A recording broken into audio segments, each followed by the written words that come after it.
आज मी बनवते आहे सोयाबीनचे कोफ्ते आणि जर तुम्ही सोयाबीनची भाजी नेहमीच बनवत असाल तर कधीतरी अशी पण सोयाबीनचे कोफ्ते बनवून बघा, खूप छान लागते.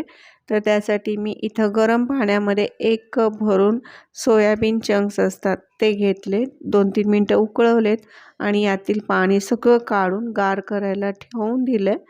हे इकडे सोयाबीन गार होत आहेत तोपर्यंत आपण ह्याच्यासाठी बाकीचं जे साहित्य लागणार आहे त्याची तयारी करून घेऊया. तर त्यासाठी मी इथं एक अर्धा इंच आलं बारीक चिरून घेतलं. मिरची 2 कट करून घेतलेल्या आहेत बारीक बारीक. शक्यतो जेवढं बारीक कापता येईल तेवढं बारीक कट करून घ्यायचं. त्यानंतर लागणार आहेत कांदा, तो सुद्धा बारीक बारीक कट करून घेणार आहोत. 2 मीडियम साईजचे कांदे मी इथं घेते आहे.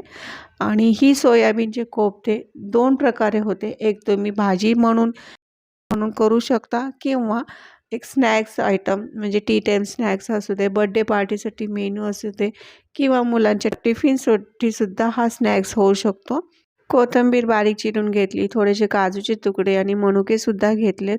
आता जे सोयाबीन गार करायला ठेवले होते त्यातलं सगळं पाणी दाबून पिळून काढायचं. जितकं काढता येईल तितकं पाणी त्यातलं काढायचं, म्हणजे छान असे कोफ्ते तयार होतात. मिक्सरच्या मोठ्या जारमध्ये हे सोयाबीन चंक सगळे घ्यायचे. त्याच्यामध्ये मिरची आणि अद्रक जे आपण बारीक चिरून ठेवलं होतं ते घालून याला थोडंसं मिक्सर करून घ्यायचं. एकदम थोडंसं ओबड-धोबड राहिलं पाहिजे. अशा पद्धतीने हे आपल्याला वाटण करून घ्यायचं आहे. आता हे सर्व वाटण आपण एका बाउलमध्ये काढून घेऊया. आता यामध्ये कोफ्त्यासाठी लागणारं सर्व साहित्य घालून घेऊ. तर चिरलेला कांदा होता, त्यातला एकदम 1-2 चमचे कांदा मी इथे घालून घेतला. बारीक चिरलेली कोथिंबीर घालून घेऊयात. काजू आणि मनुके घालून घ्यायचं आहे. पाव चमचा हळद, मिरची पावडर थोडीशी घालायची, धना पावडर 1 चमचाभर घातलेली आहे. त्याच्यानंतर आपण चिमूटभर ओवा घालून घेतोय. हातावर थोडासा क्रश करायचा आणि ओवा घालायचा, त्यामुळे छान असे कोफ्ते टेस्टी लागतात. चवीनुसार मीठ घालून घ्यायचं आणि याच्यामध्ये आपण बेसन पीठ घालून घेणार आहोत. जर सोयाबीनमधलं पाणी पूर्णपणे व्यवस्थित काढलं असेल तर बेसन पीठ खूप कमी लागेल. तर त्या अंदाजानुसार आपण इथे बेसन पीठ घालून घ्यायचं आणि हे फक्त बेसन पीठ याचा गोळा होण्यासाठीच असतं. तर अशा पद्धतीने याचा आपण गोळा बनवून घेतलेला आहे. आता थोडंसं हाताला तेल लावून घेऊया आणि याचे आपण कोफ्ते बनवून घेऊया.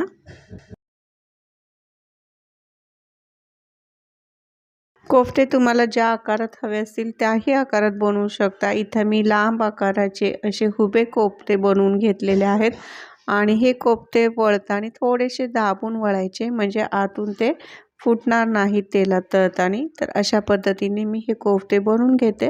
हवं तर तुम्ही गोल आकारामध्ये किंवा टिक्कीच्या आकारामध्ये सुद्धा कोफ्ते बनवून घेतात.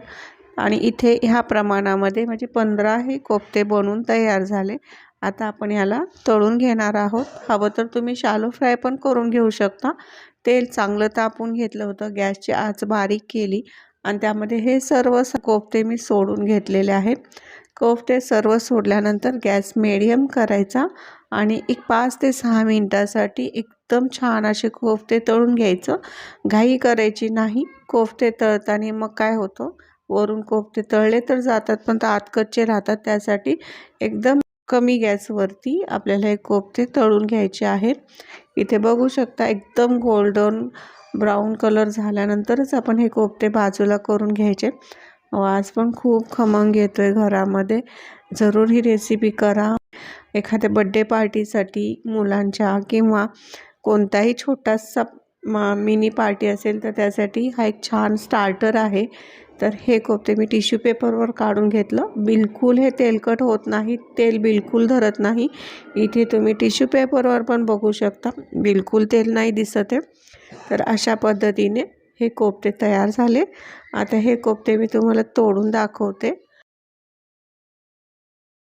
एकदमच गरम गरम हे कोफ्ते आहेत. एकदम आतून यम्मी असे झालेले आहेत कोफ्ते, बघू शकता तुम्ही. नक्की ट्राय करा. आता यासाठी आपण करी पण बनवतोय. तर पॅनमध्ये मी कोफ्ते तळलेल्यातलंच 2 चमचे तेल घेतलं. तुम्ही हवं तर तूप पण घालू शकता.